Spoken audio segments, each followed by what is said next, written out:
को बता दें कि ईडी यानी कि प्रवर्तन निदेशालय केंद्र सरकार के अधीन आने वाला वो विभाग है जिस पर सबसे ज्यादा विपक्षी नेता आरोप लगाते रहते हैं। इस सूची में आज शिवसेना के सांसद संजय राउत भी शामिल हो गए हैं। राउत की पत्नी को पीएमसी घोटाले के सिलसिले में आज ईडी के सामने पेश होना पड़ेगा। 2 बार उन्होंने तबियत ठीक नहीं होने के आधार पर पेशी को टाल दिया था। आप देखिए, आप मुझसे पंगा मत लेना, आप मुझसे पंगा मत लेना। मैं देखता हूँ, मैं नंगा आदमी हूँ, जो करना हो कर लो।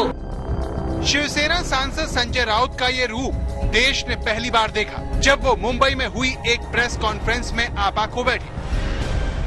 मैं नहीं डरने वाला, उनको भी पता चलेगा किससे पंगा लिया है। अब सवाल यह है कि संजय राउत किससे और क्यों नाराज है, वो किसे चैलेंज दे रहे हैं। तुम्हारा घाबरा वाला लगे। इन सवालों का जवाब राउत की पत्नी को मिला एक नोटिस है, जिससे जुड़े सवाल पर जवाब देते हुए राउत ईडी से सीधे बीजेपी के सूरमाओं पर जा पहुंचे। ईडी को क्या तकलीफ है या भारतीय जनता पार्टी को क्या तकलीफ है उसमें? इस देश में भारतीय जनता पार्टी में ऐसे बड़े बड़े सुरमा बैठे हैं, अगर मैं उनके परिवार तक पहुंचा तो आपको देश छोड़कर भागना पड़ेगा। 50 लाख रुपए के लेन देन के मामले में प्रवर्तन निदेशालय ने संजय राउत की पत्नी उषा राउत को नोटिस भेजकर पूछताछ के लिए बुलाया है। वर्षा राउत ने एक माधुरी राउत नामक व्यक्ति से 55 लाख का लोन लिया है। माधुरी राउत प्रवीण राउत की वाइफ हैं।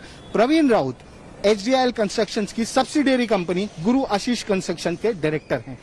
HDIL कंपनी के प्रमोटर्स सारंग और Rakesh Wadhawan PMC bank scam में मुख्य अक्यूज्ड हैं और इसीलिए वर्षा राउत को अब समन कर इस ट्रांजैक्शन के बारे में पूछताछ के लिए ईडी के अफसरों ने ईडी के दफ्तर 29 दिसंबर को बुलाया है।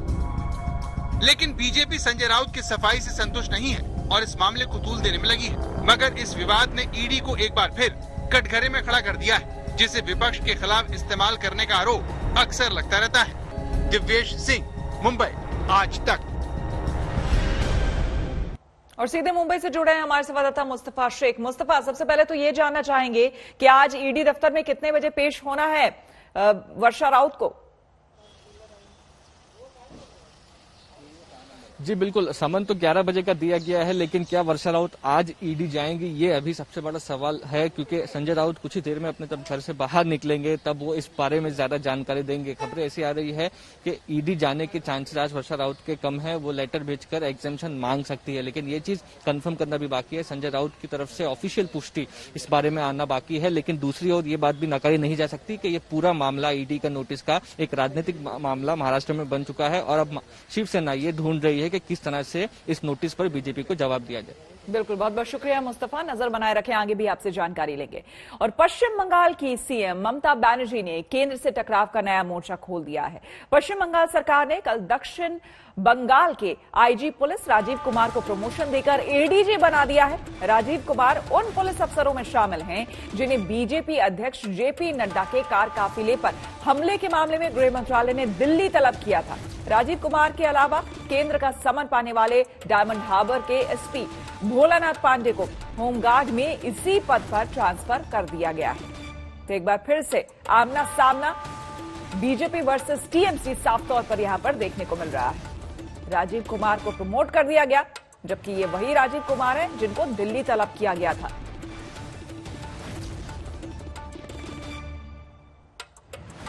आज ममता बनर्जी रैली भी करने वाली है और कहीं ना कहीं गृह मंत्री अमित शाह की रैली का जवाब देने के मूड में आज वो उतरेंगी। लेकिन उससे पहले देखिए, ममता सरकार ने